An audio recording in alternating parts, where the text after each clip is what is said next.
Good afternoon, Colorado. This is Josh with K4CO Radio. Man, I hope your turkey day was just as magical as mine was, because I didn't have to do work. It was amazing. Happy Monday, everybody. I'm sitting here with our Vice President, Sarah. How's it going? How's your turkey day? You know what? It was really lovely. Yeah? Yeah, it's nice to show up, but the people make it absolutely perfect. It was calm and a little bit of liveliness, and welcome to December.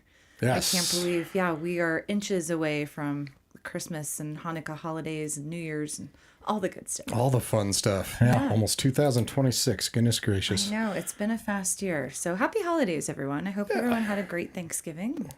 Be with your loved ones. That's what holidays are all about. That's right. Well, we have an amazing, wonderful interview today to jump back from Thanksgiving. Do want to let you know, if you are listening on K4CORadio.com or on the K4CO Radio mobile apps, you can switch over to our social media platforms.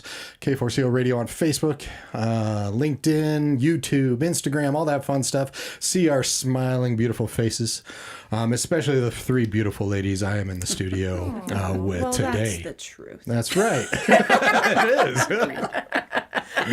So, Sarah, who do we have in the office today? I am super excited. I love these two women. And for those of you that are looking on social media, I want you to pay special attention with this beautifulness that's also right behind me, because we'll get into that a little bit later.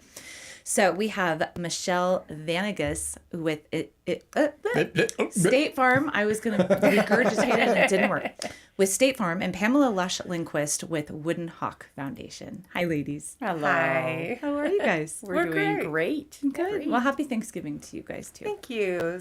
Yeah. Thank you. And happy December 1st. Happy December 1st. Exactly. I know. I can't believe we are here. Yeah. It's pretty crazy. No. Yeah, ready or not. Well, thank you for coming. We have loved you for many, many months now. And I have so much stuff that I want to unpack. But Michele, I'm going to start with you. Okay. So I want to start from the beginning with you. It's a very good place to start. Oh, are we going to break into song? Tis the season to break into song. I don't have anything prepared. Yes. No, it's great. I know. You didn't know it'd be that type of interview, right? Yes. My tambourine's in the car. Oh, shoot. Well, the last time you all were in here, right, you brought in amazing musical guests. And we'll definitely unpack that, because that was so special. It was an amazing nut house in here. It was wonderful. It was just, kids coming in and then break, and more kids coming in, break, and more kids. It was just awesome. It was just really cool. It was fun. It definitely was. Yeah. I mean, that's a tidbit of what these two amazing ladies do in their community. It's pretty great. So, okay, Michele, I want to start from the beginning. Sure. Because I love your background. I love your history. And so tell us about originally when you all came over to the United States, because I love your family history. So let's start there. Well, I was born in the States. So my parents were married in 1961 in the Netherlands, in Amsterdam. And they both grew up there. And they moved 3 weeks later to the lovely state of Indiana, where my great uncle was there to sponsor them. And they started their lives there as immigrants, and they came to Indiana because that's where her uncle was, so it wasn't really by choice on the state. But yeah, they then had my brother, myself, and my sister a few years later. So, and then we ended up having a couple uncles come, and then my grandparents actually moved to the States as well. So we had our own little Dutch community in a little town called Zionsville, Indiana. Okay. Yeah. When did you all move to Colorado? So I moved about a month after I married my husband. I'm noticing a trend. Yes, yeah. He had a brother and sister-in-law that lived here, and we had visited before, and we loved it out here. And we were coming back from Mexico, and they were there with us, and they were getting on a plane to Denver, and we were getting on a plane to Indianapolis, and we just looked at each other and said, I'd rather be flying to Colorado. And so we quit our jobs and came out here. Yeah. Oh, that is amazing. Oh, I didn't know that piece. Yeah. That is such like blind love and trust. I love stories like that. Sweetie, you do the I do's. Yep. And then you're going to quit your job and we're going to move to a new state. Yeah. The neat piece, though, is that Einar also was first generation. Yeah. So Yeah. Einar, his parents were from Latvia. And so, not going into a history lesson, but after World War II, Russia invaded Latvia, and they had to flee. They were teenagers, and they went to Germany and lived in internment camps for about 8 years before they were sponsored to the United States. And so they came and met each other. These are my in-laws I'm talking about. They met each other in Indianapolis and got married, and so my husband's a first-generation American as well. That's very special. So telling our parents we were moving 1,000 miles away, after my parents left their family and went across an ocean, Yeah. they didn't really have a lot to say about us moving. So Exactly. and they all love Colorado, so they would come out and visit all the time. Well, Josh and I are both natives, so we absolutely love Colorado and we welcome you. Thank you for going into your backstory, got because having the Dutch roots that you do factor in a lot into, your nonprofit and your community. And I think when people bring out what their family, where you're from and what you love, it kind of helps light the passion. At least it does that for me. Right. So you all moved to Colorado right after your wedding vows. After we got married, yes. And so tell us about what brought you into State Farm. What was that process like? That was, I think State Farm found me, would be the better way to say that. I had graduated about a year prior to starting with State Farm. I was working at a cable TV company and working with, this is like going way back where you had the Channel 3 ads that were like typed. Oh, yeah. And so I was working with our local State Farm agent who I knew from church. And we were meeting at the satellite to put our ads through. And about 3 weeks later, he came to the office where I was working, and he said, "I'm losing my office manager. Would you consider taking that position?" And I was like, absolutely. I was so bored at the cable TV company that I was actually, to make extra money, I was door knocking and selling cable TV. So man. I was like, yeah, absolutely. And it was probably 2 or 3 months into it, and I was like, I can do this. It's a lot of moving parts, and I don't know, maybe my ADD mind did really well with that, all that multitasking and stuff. So yeah, I knew pretty soon that that I could be an agent myself, and that was the direction I was going to go. So I love that. I love that you said it found you. it did. I really feel like when the universe kind of steps in, it's like you don't ever Exactly. find your puppy, the puppy finds you. Yes. So I Yes. think it's just when it's meant to be, it just happens like that. Absolutely. Yeah. And this was roughly 30-ish years ago. And I Right. only bring that up. 38 we'll or go with 39, 30. but that's okay. I bring it up because I was 10. There were exactly. Thank there weren't you. really Started strong at labor 10. laws back then. Exactly. I bring that up because of the longevity. Yes. What I admire about both you ladies is what you're doing in the community as far as mentorship, what you're doing for the students, what you're doing for Evergreen and Colorado as a whole. Yeah. And you've seen probably some changes in the industry over a few decades. I'm curious, when you first entered, what did it feel like going into insurance? And sorry, Josh, I know I bring this up a lot with very amazing women, but breaking into a more male-dominating profession. Yes. What was that like for you? You have feedback. I'd like to hear. Not at all. Not at all. I want to hear. It was, You can it's say interesting. hard. It's almost like childbirth, right? You kind of forget. I know exactly what you're talking about. Yeah, Right. you can see it on your face. Yeah, exactly. Yeah, it's like dislocating your shoulder. No. No. Yeah, no, it's, it's interesting. It's really nice to see how it has changed. And that, my daughter, if she were going in the same industry, wouldn't have to put up with some of the things that I think most women my age have in kind of a male-dominated area. Like, yeah, when I look back on it, some of it seems like, yeah, that's just not right. But a lot of it, I mean, I don't want to, the fact that the agent that I worked for first, that I knew him, he was such a great mentor to me that he realized that it was very male dominated. And he was very encouraging with me being an agent as well. He knew I could do it, and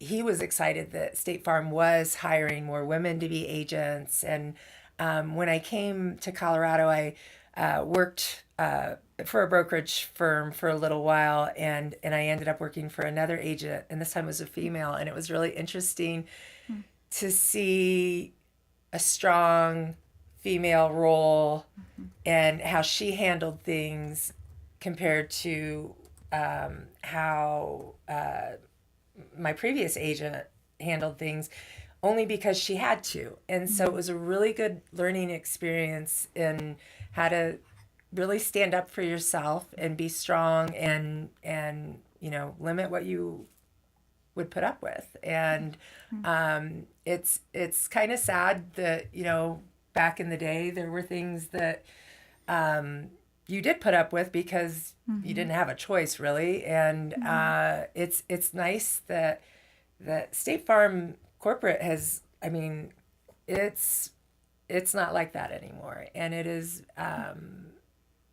very welcoming to women. And I think like some of our most successful agents are women. Of course. Yeah. It's been a shift for sure across many, many industries. And it hasn't been that long. The 50s were very different than today. Yes. You have men and women both working. It's very common to have both mom and dad and grandparents and siblings doing all of their piece. And it has. I find myself in usually male-dominated industries, and we've had to be the trailblazers and knock down those glass ceilings. And it's so interesting now when I nowhere close to the mentorship that you all do, but when I go and talk with these gals in middle school now, and they say, "What glass ceiling?" Like it's totally foreign to them because they're already there. Exactly. And it's so amazing to kind of watch that shift a little bit. So thank you both for being the strong women that you are, not only in the business sense, but that I want to get into our community for sure. Right. Because what you are doing across the entire state, I've never seen anything like this. So for those that are viewing, please look it up. So I'm going to give you the woodenhawkfoundation.org. Go check out this and yourevergreenagent.com to find out more about Michelle's role with State Farm. So Wooden Hawk Foundation, and I want to get into how you guys met too, because that's a State Farm and Wooden Hawk connection. It is. Yeah. So, and you all met through kids, right? Yes. We have my youngest and Pam's oldest were in kindergarten together, but we met a few years before that at the pool. Okay. I see how this is going. Okay. At the Mount Vernon pool. So and we had chatted and such, and then it just so ended up that our kids were in kindergarten together, and then they played on the same soccer team, which was... You call it playing, but yes, exactly. Yes, a lot of running. Didn't matter where the ball went, as long as it was kicked. That's all that mattered. They're so cute at that age. It's they all go in a big group. They're adorable. They are. Yes, They are. So you guys really just kind of met, kind of like normal moms do, with kids in common. So how long was it before there was a connection that evolved or sparked into this? Not too long. No. Not too Because long. we were at the stage of our lives, a very important stage where I think a lot of us with young kids begin to think about things that you didn't when you were single. You know, for instance, you begin to think about, I'm buying a house or I have a house. I've got 2 cars now and we've got 2 little kids. Now, maybe we should start thinking about life insurance. Right. And we had an agent that we didn't ever meet with. We couldn't seem to connect with this agent, and yet this was weighing on us. Right. Because you start feeling responsible and you start thinking, well, what if there was a wildfire? What if something happened to my husband, who at the time was the breadwinner? We were more of a traditional family at that time. And one of the things that on the soccer field, on the side, when we were cheering loudly for whoever's kid kicked the ball and wasn't looking at the butterfly that was just going around them,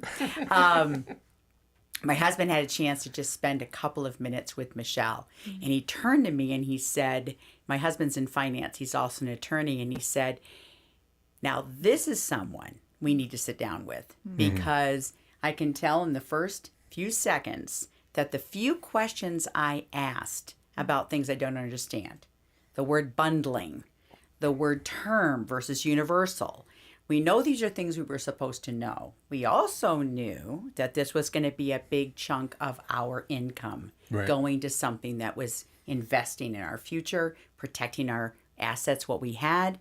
And so I thought, my husband, who I really revere as someone who is really financially sound, he said, she knows what we're talking about, and we need to go see her. So I scheduled a meeting and went in. And I think what is important to us is that when you're at a stage of looking at what assets you're going into, protecting your children and your livelihood, you want someone that first listens, Right. that first understands where you're coming from. That because I was completely green to the few terms I just shared with you, it's nice when someone actually comes and meets with you without you feeling like you really don't know what you're doing and spends that necessary time.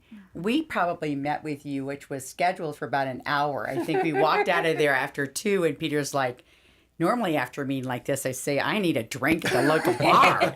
But in this case, he was like, I just need a drink to celebrate, because I feel like we found someone that we would really be able to rest into, knowing that the decisions that we were going to make, not only was State Farm when he was 16, he signed up for car insurance with State Farm. And so we've been with State Farm forever. But as we all know, in any decision you make in life, it boils down to the person that you are actually working with. Completely. Especially. I love how you say that. And I love earlier when you said, even at that time, it's like, we never met him. We didn't know him. And it's even gotten farther from that. I mean, you can sign up just online without ever talking to anybody. Correct. Yeah. And that actually just kind of, it doesn't make me feel right. Of course, Because it's very personal, It as you is said. very Completely. personal. Yeah. Because the people that come into Michelle's office now are as different than the 4 of us in this room.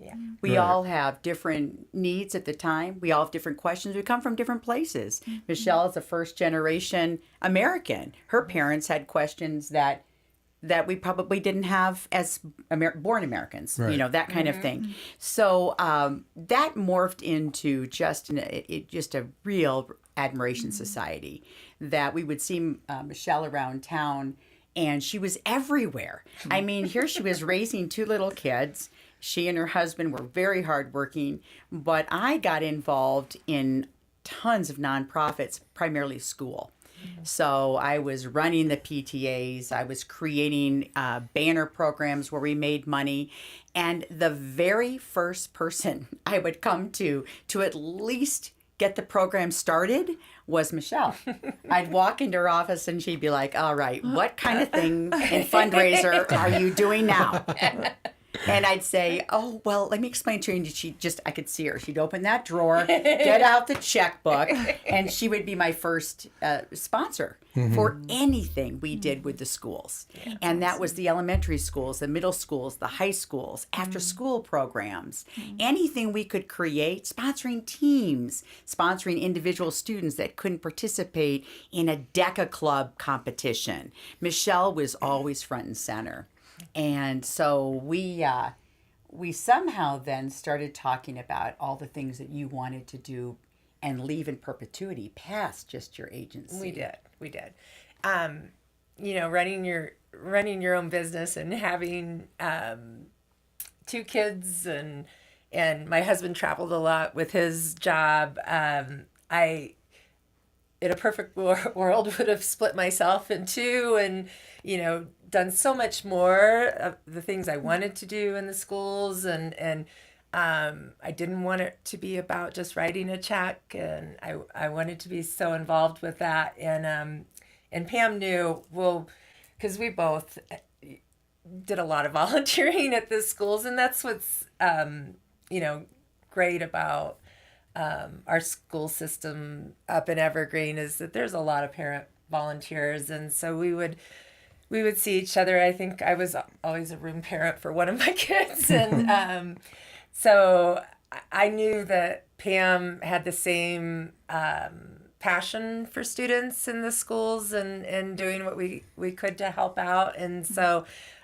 she's definitely like-minded when it comes to that. And so I would say, how many years ago was it? Because 3.5. Yeah. When we started talking about it, I think. We did. Pam came to me about working with me, and my brain just lit up. I was like, this is exactly the person I need in my agency to help maximize what we were doing in the community and with the schools. And it was like literally splitting myself in half and having someone who has the same,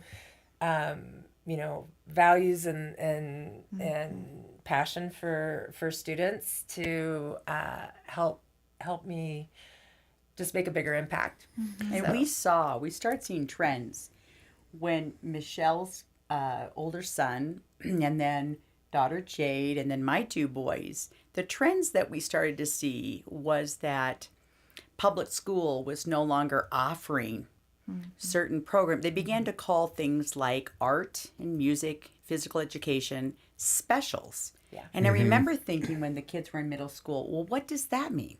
When we were in school, that'd be one of our classes we would go to. Now, some couldn't stand PE and some couldn't stand art. Some couldn't sing a note if they tried. But the purpose was we wanted to give, in public school, a taste of all kinds of things to see what might rock your world. I saw many students who could not do math, but then they got a saxophone in their hands, and all of a sudden math clicked. Right, exactly. So now we were starting to see programs that we grew up with that were equal across the board, that didn't cost us money to participate in. We started to see those things cut, and we started to see families having to go outside of the public school system to be able to get music or art classes, or even worse, to participate in a sport. Parents felt that they were called to have to do other sports outside of the school to try to make the team. And then if you made the team, football or lacrosse, it cost you $2,000 out of pocket for the uniforms and all these things, because what used to be provided to us, I remember very clearly, Josh, if you'd been in sports at all, or you as well, Sarah, you'd get the uniforms and they'd have numbers on the shorts and they'd have numbers on the jersey, and they were like given to you. And you washed them and you gave them back to the school. Right. And it didn't cost us anything. But what we got out of it was the socialization, the experience, and it guided us. It helped us to say, you know what, I love sports, or no, I don't. I'm more interested in music, but like writing music.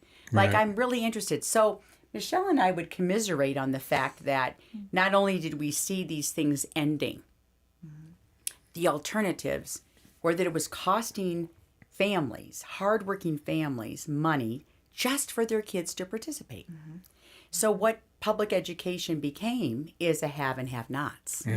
Exactly. And we started to see busing to sports events. Teams now having to find their own way to these sporting events. No more busing available.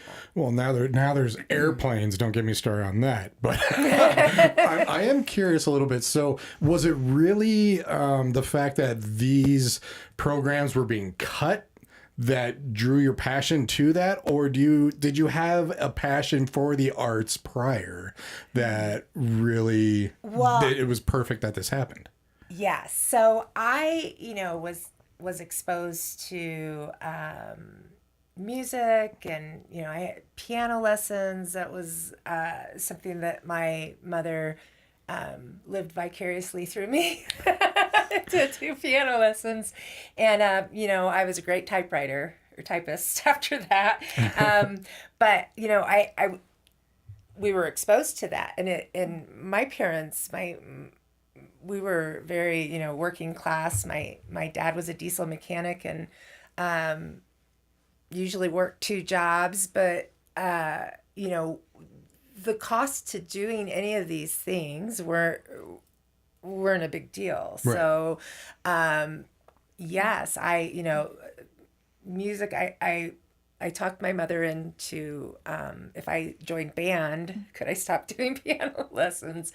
And so, but I was exposed to that. Like, whatever the instrument was available to rent for $5 or something like that, I was allowed to play that, whether it was a tuba or a French horn. And But Hans didn't have that same opportunity, which is what you first talked about. Was Hans didn't have that, and he was interested in electric guitar. Oh yeah. Well, and so yes, and I had to go outside of the school. I think, is that what you're? Yeah, meaning? just Okay. with Hans, her son, is a musician, but the programs for him to get involved were not available in the high school.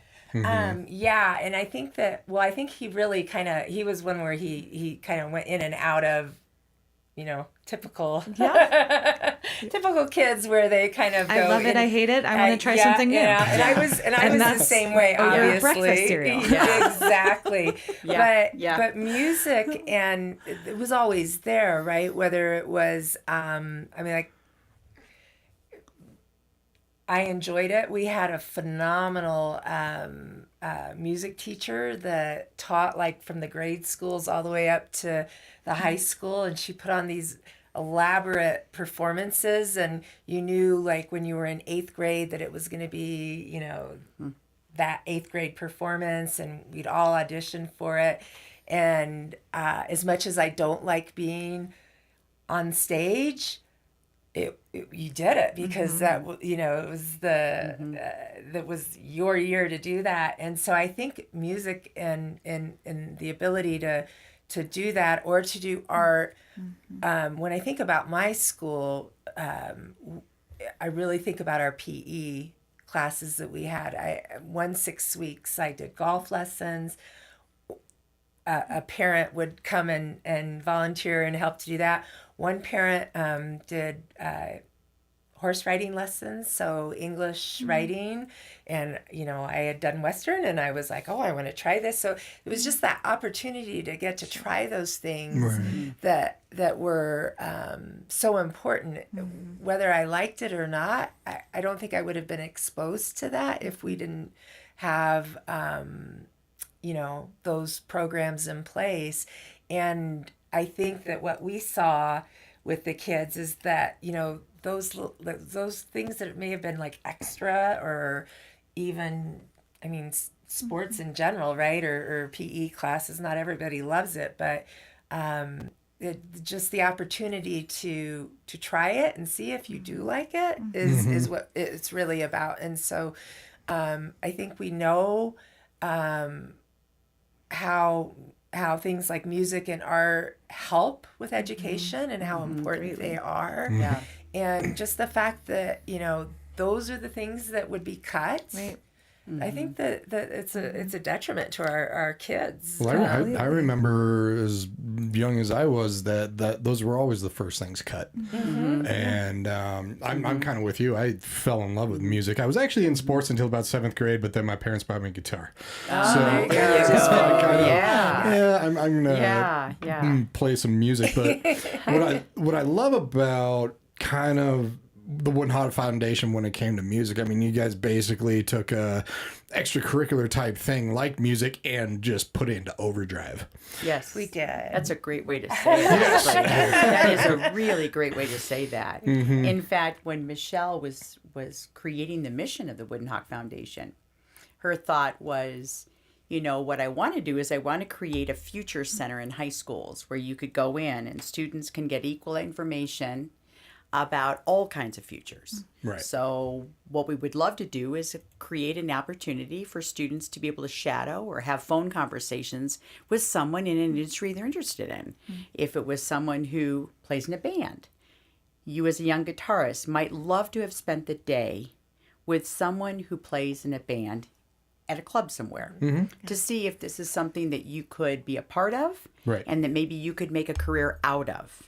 In school, we don't have those opportunities. We were trying to create in the Future Center where a student could go in, and on the top of mountain peaks might be the military, community colleges, trades, philanthropic, gap years, elite colleges. And with their phones, these QR codes are going to give them information about what each area is, and then who can I contact. So actually, with the Wooden Hawk Foundation, we partnered with Jefferson County Career Links, which is part of Jefferson County Public Schools. And they created something called the Professionals in Education, or PI. They're a business person, a business mentor, a lot of retirees, someone who has something to offer to a student can fill out an application. It takes literally 15 seconds. And you can do that through the Wooden Hawk Foundation.org. Yeah, and literally they fill it out. Jefferson County Public Schools will vet the individual in the organization, and then you're placed into the Future Center. Right. So let's just say that John Bon Jovi decided he wanted to give back some of his time through Professionals in Education, through the Wooden Hawk Foundation, of which I would love if you decided to do that. So, John Bon Jovi, please listen to this one. That's right. But he would therefore then be in an area where a student could reach out to him, and he could make a phone call to John Bon Jovi or an email and say, would you be free to talk? Or could I shadow you for a day? Right. What we need to provide and what Michele created with the Wooden Hawk Foundation is opportunities for students, because most students don't know what they want to do at age 18 when they leap out into the next step. I didn't know what I wanted to do when I graduated college, for the most part. I still don't know what I want to do. Right. Exactly. That's what I love about this with the QR codes, is that had something in high school where you even thought about it. Because, I mean, you don't even really think about it until halfway through college. It's like, sweet, I have all this debt, all this classes. That's super important, because I think, when I was working at the cable TV company, I did not go straight to college. I was responsible for my tuition, and I had no clue what I wanted to do. So why would I start spending money on that? And my son had the same issue. I State Farm is, back in the day, I don't think it's still the requirements, but they required a 4-year bachelor's degree. And so once I knew that was the requirement, I went to college and I got a bachelor's degree. My son, same thing. His senior year was really stressful for him because he didn't know what he wanted to do. And the majority of the kids are going to college, and it didn't mean that his friends knew what they wanted to do either. He just knew he didn't want to spend our money on something that when he didn't necessarily know what he wanted to do. Right. And so at the time we had a career center at the high school. And so he was leaning very heavily towards gap year, which was okay because it's a very European thing to do, right? And I was okay with it. I had no clue where you go for information about that. So I sent him to the career center. And there really wasn't a lot of information. There were some like maybe 6-week programs and things like that. And so he ended up traveling all over the world, Southeast Asia and just on his own and making it up as he went along. That is a person that is a great person to talk to about a gap year, right? Yeah. He made his own gap year. Having those people, other people that are like-minded, that have taken gap years or traveled all over the world, being able to connect those people, that's what the Future Center is also about, is finding those connections where you can talk to other people who have gone through it before you have. And it's a way to not necessarily make college be the prime goal, whether it is or isn't, but maybe it's a trade school instead. And so, I know there's a lot of pressure on students from parents and my generation was kind of the start of, you're going to college. And then I think my children are the ones that the expectation of college is there, but that's not necessarily, the place for them. So I love that you all are affording these kids to pave their own way. yeah, Like you, it was never an option for me. It's where are you going to college? Exactly. Right. It was never, and I love the opportunities that these kiddos have. And you all have talked a lot about extracurriculars, and I love that. When I picked up my kiddo today, I said, "How was your day?" He immediately talks about extracurricular. Oh, yeah. It's about Spanish, PE, and art. And if you get rid of those and you keep, not to say the others aren't important, they absolutely are, to have math, English, etc. course. But if you get rid of those others, what are you going to write about? Right. Yeah. So, and to, Well, those ones are great foundations and tools. They are. You but need they them. don't spark passion. and they don't, Or and I, very little. even when you get into choir or it forces you onto the stage, I see, we've partnered with schools. I love mentoring to kiddos because it's someone that is really shy and so timid, and man, you give them a ball in their hand or you say go sing, and something ignites and lights up in these children to bring the confidence to saying, you know what, I can go do whatever I want to do. Right. So And the you're message empowering these is, kiddos. in that, Sarah, the message that we give them is, you are unique. You're different than Josh. Josh is different than Michele. You should be. And we should be providing you with experiences that help to accentuate who you are. Because even if you try something and you don't like it, it's just as important as you deciding you do. You just have to keep the boat in the water. Right. And so it used to be that principals used to say at graduation, ladies and gentlemen, behind me is the class of 2019, and 85% of those students are going to go to college. Well, you heard this audible gasp in the audience of parents and grandparents whose maybe son or granddaughter weren't going to go to college. Not to mention the faces behind you, them, that were not happy about that comment.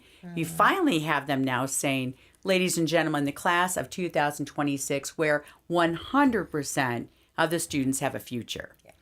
And that is the message that Michele has built with it. And I know the questions, Josh, you were asking about Michelle's love of music, which lead into our biggest fundraiser.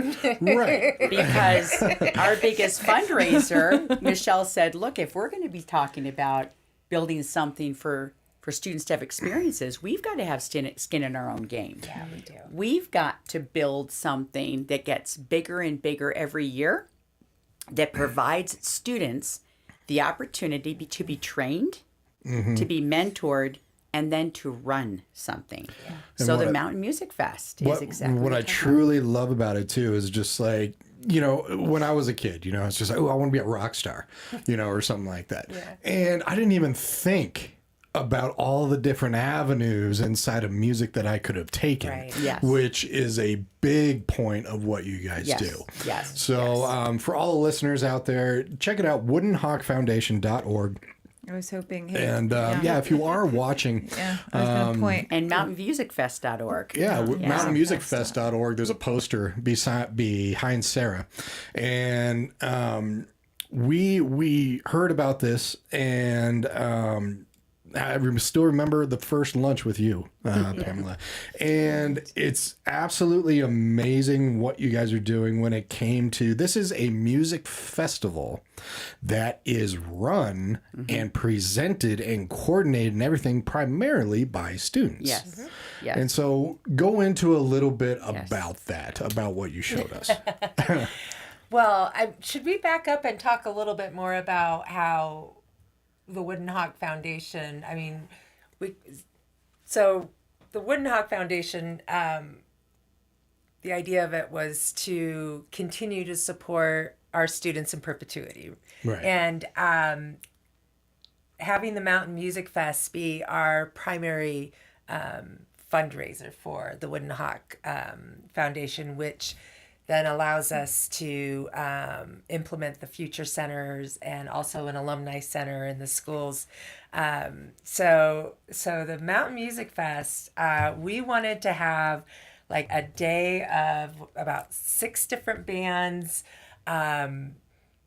We wanted to have an area for our students so that the clubs, teams, and organizations in the schools could have booths and be able to talk with all the attendees and kind of fundraise for themselves, for their organizations, have an activity that they could do to garner money for that.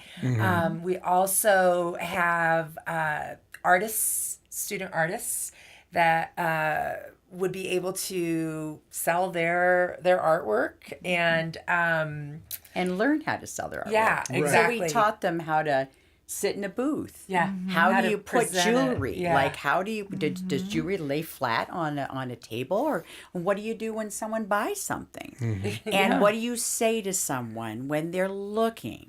Yes. We had our artists in our community who literally led a class, and Michelle's agency teaching. I was writing notes fast and furiously, thinking great. I learned so much about how to display small items Completely. Yeah. And how and does big items. Like how would you So know? when she starts her jewelry making business, Right, we're you all good never to go.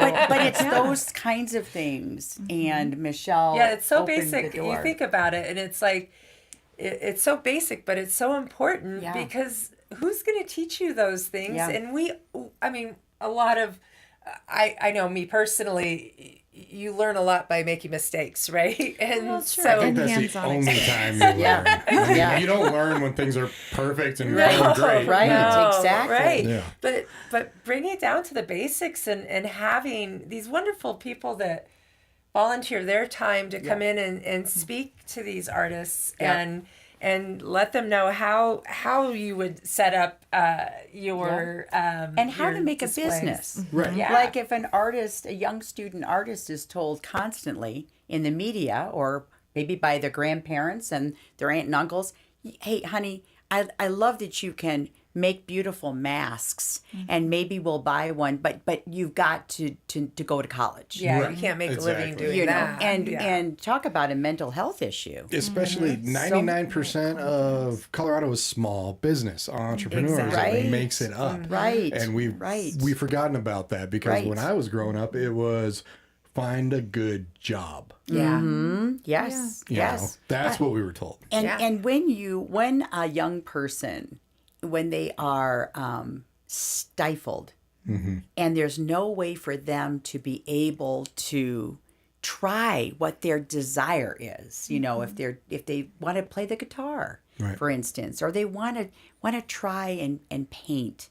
And so many of our artists didn't have enough to sell, so we combined them in a big tent area so that if they had 4 paintings, 10 frame photographs, 25 masks. They could all work together and they could all learn together because we feel like you've got to have skin in the game. You do. Completely. Students need to have an opportunity to speak on about what they do. We don't need to write checks all the time. Sometimes it's just providing an opportunity for them to be there on their own. And to talk with yes. somebody who can teach them, okay, great. You made this song. What are you going to do now with it? Exactly. Right. How are you going to market it? Yeah, Because exactly. I don't care what you think. A song is a product. Yes, it is. It's the same Yes. thing. You need to market it. You need to get it out there. You need to get it in Yes. the right hands. You need to keep going and going and going. And just like with any other business out there, it's constant getting out there. There's not some magic wand. Right. I was so blown away. I have to share this at the Mountain Music Fest. So I consider myself a serial entrepreneur. I love starting businesses, and boy, have I failed. To Josh's point, I've learned a lot. And we were setting up. Thank you for having us there. It truly it stands it in a was so much moment fun. in my Fabulous. mind Really of was. just being Fabulous so to be blown there. away by these students. And these two boys came up, and Oh, I remember these. Yeah. they were so confident and independent little souls. And he was maybe 13 and a 15-year-old. And they walked up. And know I exactly knew, what I you're watched talking the about. mom come up, Yeah. but she kept her distance and just kind of let these boys. He said, I want to show you something. And he put down a button and made it in front of us. And created this whole fan system. And created this, and it spun on a wheel, and he made 3 or 4 of them. I still have one on my desk. And I said, how did you come up with it? And he said, well, there was a need. I go, okay, explain that to me.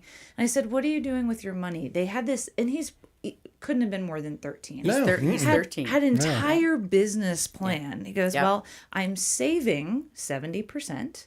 20% is going back into the company. I was like, who does this?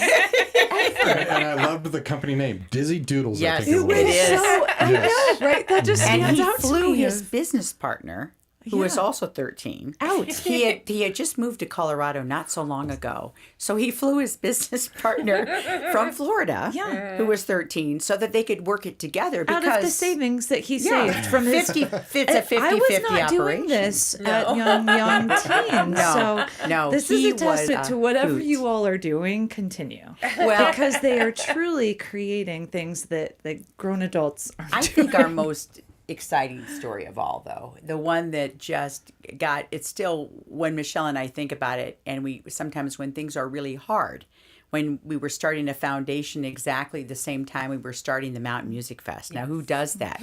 People were saying, first of all, the Mountain Music Fest is going to fail. The idea is about students. What? It's going to fail. No one's going to sponsor you. No artists are going to come.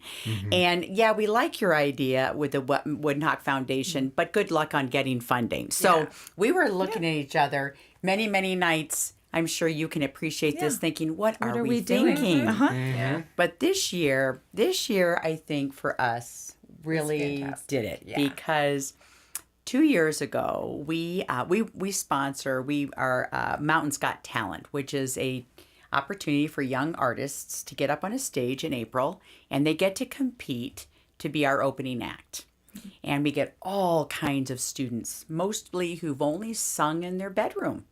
So to be on a stage, it takes them a couple of seconds to go from looking straight down to actually looking up when they start seeing that people are giving them positive feedback. Right.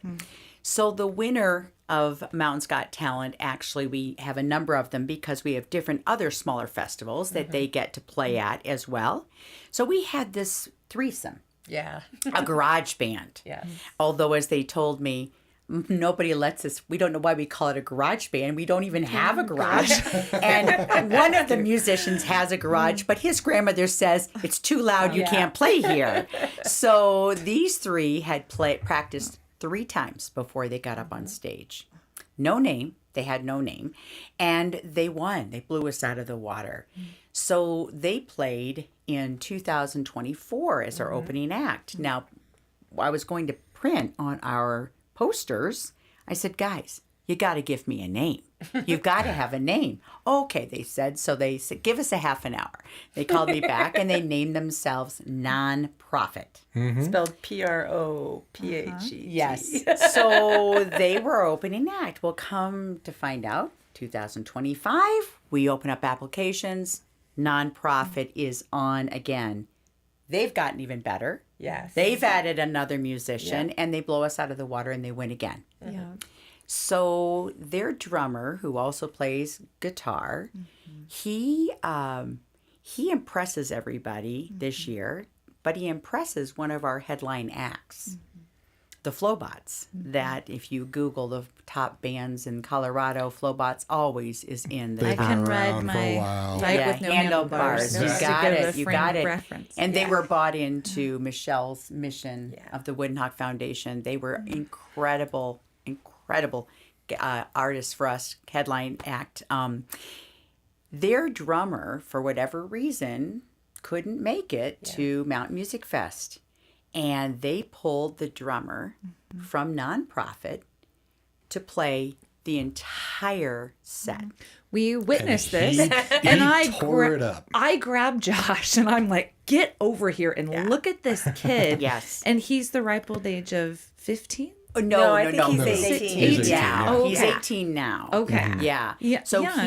he is now going to be working with them going forward. Now, mind you, 2 years prior, he didn't even have a name for his band. Right, exactly. And they had only played and practiced 3 times before Now Mountain's he's Got playing Talent. with the Flowbots. Why not? But That's exactly. But the whole that was if Michelle and I had gotten hit by a truck the next day and said that's it, that's would've all been we've ever happy. done, we would have Yeah. been happy. Because that young man's life, I don't know whether he would have had an opportunity elsewhere, Completely. but that young man's life, he shined to so much on the stage at Mountain Music Fest that the headline act got wind of it and saw him and invited him to play the whole set. The entire audience had no idea that this young man. He was meant to be there. Yeah. I remember pulling you aside after Yeah. that. I said, "You are giving these kids a gift that they would never have."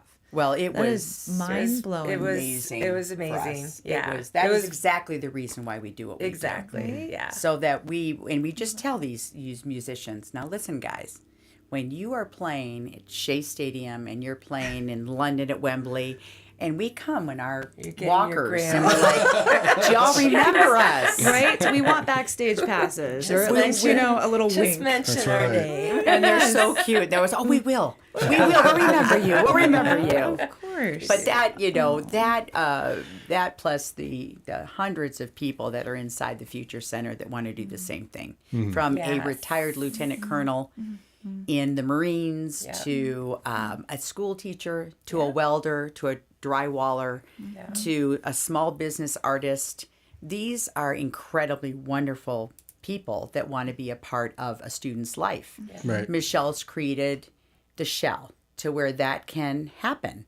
And Jefferson County was looking for that partner to be able to take what they were doing with professionals in education and they can put it into the Future Center. So Josh, all they have to do is go to the woodenhawkfoundation.org, go under our projects, right front and center at the top.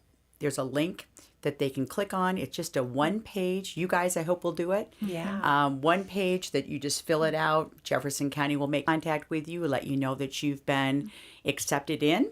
And then you will be going into Evergreen High Schools. And right now we're working on Conifer High School.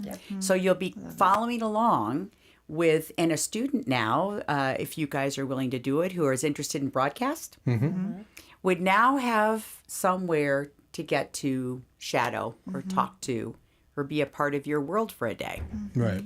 And that would be, I would have loved that when I was, Oh, me too. I would have loved to have been part of Yeah. your world in Great. that time. Absolutely. Completely. You get to dip your toe into something that you think you might love and come out and say, that's not what I thought it Right. was. And then try a different course and say, Right. wow, I really love this. Right. Yeah. So I love these opportunities. And that's the biggest thing right there is just kind of talk to somebody, dip your toe in, see if it's something that it sounds interesting. So, I mean, And it doesn't cost you anything, Exactly. right? Exactly. It's the experience that you're getting from that, and I think that's the most important thing. Is But I do want to kind of bring it back here just a second to say, if it wasn't for Michelle's kindness, her mentoring, because of her success with her State Farm agency, that she has a team of women that are amazing. She runs a women's agency. It's not that we don't love men, it's just that she found incredible human beings that happen to be women. But I want to be clear to say that Michele made a choice that with hard work, she became one of the largest women-owned businesses in the Evergreen area, and chose to take her success of hard work and give it back, not only monetarily, but in her own personal time. She teaches insurance portions of the business classes at Evergreen High School. She continually gives and mentors all young people. I say that because if you get it lucky enough to be a part of her world, whether you go to understand what insurance policies might be right for you and your family, or whether you're a student looking to understand how to run a business, if you're a young woman that would like to talk to a woman who has gracefully but with authority built a business that you can be proud of, this is the person you want to go talk to. I get to work with Michele every day, and she has given me a gift of taking a desire and passion of wanting to help students and give them opportunities by being able to help run her family foundation. And so I hope that phone is lighting up, because you will be a better person should you get a chance to get to speak to Michele in any of those areas. Yeah. Well, I definitely want to mention the phone number. Now, man, you are just perfect, Pam. I know. Oh my gosh. If I ever want to feel good about myself, I'm calling you. Oh no, that's I need a personal This is not a description. sales job. It's just a description. I can just tell the love that you guys have. It's such a very genuine, pure, absolutely, community driven. absolutely. Okay, Michelle's phone number. Here we go. 303-674-6629. You can go to yourevergreenagent.com. And definitely, I mean, it is about the relationship. There are always choices, but you gravitate towards the ones that actually care. Right. And I know verbatim that Michele cares wholeheartedly about you, your family, your loved ones. Definitely check out Wooden Hawk Foundation. I love this organization. I'm so drawn to it. My whole life has been in the nonprofit world, helping kiddos, and I always gravitate towards education or health. Yeah. And the opportunities, truly, Pam, to your point, they wouldn't have had it. Right. That's an incredible, I always say legacy, but to live in perpetuity that you're watching unfold before your eyes. I mean, it's truly like, I'll never forget those kids making the buttons, going, you know more about running a business than most adults around here. You're saving money. Yes. What is that about? And to watch a kiddo that's 18 to go drum with the Flowbots. And it was so seamless. Yes. He just sat up there and Yes. he's like, I was born to be in this It spot. could have been their drummer that they've had for years. Exactly. Yeah. I remember Nobody would have calling you known, going, yeah. I want you to watch what we're watching, because it's so incredible. Thank you for everything that you all are doing for the community. It's wonderful to just stand and kind of watch in awe. And it truly is to everything that you're doing. Well, All they're our this lifting. future. When you think about it, these kids are our future, and if we can help them and help make their future a little less chaotic and switching majors 5 times or whatever, and what comes with that, it's important. And I think the best part about it is that we get to see it unfold right now. I had this concern when I talked to Pam about starting a foundation. I had this concern of, when I go away, the money goes away, right? Like the support of these students goes away. And what can I do to create something that will continue that support after I'm gone? And because that would be the worst thing, to provide all this support to the students and then it's yanked away from them, and the schools are scrambling to find other supporters and such, and so to have something start now and enjoy and have so much fun. And like Pam and I Pam will agree with me. Like, we never thought that we would be working with agents and booking acts and doing all these things. Like, I'm an insurance agent, right? And I'm like, okay, let's go after this act and let's see, and it's so much fun, and it's like kind of like that, this is what I want to do when I grow up, right? This is a great way to end our careers, I think, is to have the foundation that we can always have our foot in and watch it just grow. And the Mountain Music Fest is really, it's the highlight of it for sure. It is. It's where you see all of it like culminate in one day, and it is the students are phenomenal. They have their roles. We had a student who handled all of the parking logistics, and amazing. Just and we had some issues, and he took care of it and told us on the back end, we've got it. And it, I think when you let kids, when you give them a role or an opportunity to run something on their own, you'll be surprised. You'll be really surprised how well they do it, and just the things they come up with that you would never have thought of. They're so inventive. They are. And efficient and creative. And I'm like, I would have never thought of that. And it seems so simple, but my brain would never have gone that way. Absolutely. So, Sarah, your listeners need to know, guys, August 15th, 2026 is the date for this year. Noon to 9. Third. 6 bands. We'll be making announcements soon on our headline app. It'll be somebody. It'll be someone that everybody knows. Yes. Young and old. Yes. Young and old. Oh, I love it. Yeah. So we're just the Rolling tantalizing. Stones, because they're really old and they're young at heart. Not ancient.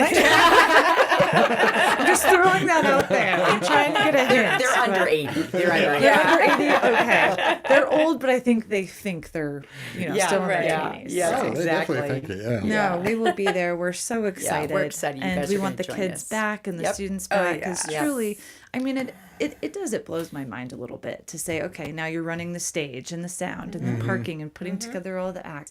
And they do it with such poise and grace. They do. And you do. If something ever went wrong, I sure didn't know about it. Right. Because, it's after the math and they go, oh, okay, well, here's what happened to fix next year. It's where we live it every day. We do. Of course. Well, thank you for coming and being thank a you part for the of time. our lives. Love talking I about do. us. I remember the first time we met them too at Zigzag in the back booth, and I'm like, That's I right. love these women. Like, it's just, you're so inspiring and motivating, and these kids and students and community are very lucky to have you. We'd love it if people wanted to join us this year. Absolutely. Absolutely course. love it. The experience for themselves. The music is going to be crazy this year. So if you really want to have a fun day. You're such a tease, Pam. I tell you, it's going to be fabulous. But we'd love to have everybody show up. It's great. And they can see the students in action while having a wonderful food truck meal. Yes, we have all Great kinds drink, of food trucks. Great music. And watch Merchants, these all kids kinds just of, do so much. Yeah, there's so much to see there. So, yes. It Join was us the August packed house, 15th. August 15th. You Mark your can and Field calendars. in Evergreen. Okay. I know it's on our calendars. Oh, yeah. And last year, or this year, we're not in last year yet. This summer, we're so close. This summer it was packed. That was really fun to watch great. people, Yes. and they didn't stop dancing. Yeah. It was the it was- full time, and it they was just so much they fun. enjoyed it. Yes. It was so fun. Exactly. It was a blast. Mark your calendars, everybody. August 15th. And people can go to mountainmusicfest.org. .org. .org. You bet. And woodenhawkfoundation.org to see everything that the Wooden Hawk Foundation does. And you can also contact Michele, yourevergreenagent.com, and you can help people even outside of Evergreen. The whole state of Colorado. The whole state of Colorado. You Perfect. got it. Any insurance Yes. question, Yes. call this woman. Definitely. Yeah, I mean, you can definitely, there are choices. Find someone that cares, that has the expertise, that has the knowledge, that wants the relationship, and loves the community. Yes. That's right. That's what life is all about in my world. So definitely call Michele. So 303-674-6629. Again, it's yourevergreenagent.com. And if you want to become a mentor, if you want to know more about the foundation, if you have kiddos that, it's just inspiring. Want to go check it out, go to woodenhawkfoundation.org. And for all of our professionals out there, go check that out. You can be a mentor and shape a kiddo's life today. Thank you again, Pam, Michele. It's such a joy you for to having have you. Sarah and in our Josh. lives. Just Always pleasure a to pleasure. be here. Yes. It is. And if you just caught the end of this interview, it will be on the K4CO Radio social media platforms for another month, at least. So restart it, share it. It's just a wonderful organization going on here. And go to woodenhawkfoundation.org. Check out the Mountain Music Fest 2026, August 15th. And coming up in about a half hour every single day from 7 p.m. to 8 p.m., we have one solid hour of only Colorado musicians in our rotation. That's right, a huge melting pot of all different genres. The rest of the time, Colorado musicians make up 1/3 of our rotation. And then, of course, tonight, 9 p.m., another brand new episode of Kind of Vague Radio, hosted by Andrew Tallon and Rob Dixon. Thank you very much, everybody, and have a wonderful Monday night.